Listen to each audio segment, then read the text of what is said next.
ఇక వారు చెప్పినట్లు ఏదైతే ఫీజులకు సంబంధించిన అంశంలో నిజం అధ్యక్ష, భువనగిరి లాంటి ఒక 4-5 జిల్లాల్లో 3.99 కోట్ల రూపాయలు మీ సేవకు సంబంధించిన వాళ్ళు కొల్యూడై దాన్ని కొల్లగొట్టిన మాట వాస్తవం.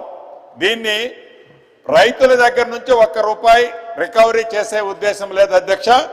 ఎవరైతే తప్పు చేశారో ఆ తప్పు చేసిన వారు మీ సేవ ద్వారా అధికారులు అన్నది ఇప్పటికే ఒక ఉన్నత స్థాయి కమిటీ చేశాం. ఆల్రెడీ ఫస్ట్ ప్రైమరీ రిపోర్ట్ వచ్చింది, ఫైనల్ రిపోర్ట్ కూడా షార్ట్లీ రాబోతుంది అధ్యక్ష. తప్పు ఎవరైతే చేశారో ఆల్రెడీ దానికి సంబంధించి మీ సేవకు సంబంధించిన వాళ్ళని ఇప్పటికే 4-5 అరెస్ట్ చేయడం జరిగింది. అధికారులు తప్పు చేసింది రుజువు కావడంతోనే అధికారులు ఎంత పెద్దవారైనా, అది CCLIలో ఉన్నా MRO ఆఫీసులున్నా, ప్రభుత్వం అటువంటి వారిని ఉపేక్షించదు. ప్రజలకి కానీ రైతులకి కానీ అదనంగా ₹1 కూడా వారి దగ్గర నుంచి వసూలు చేయకుండా ప్రభుత్వ సొమ్ము ఎవరైతే కొల్లగొట్టారో వారి దగ్గర నుంచే రికవరీ చేయటం జరుగుద్దని తమరి ద్వారా గౌరవ సభ్యులకు తెలియజేస్తున్నారు.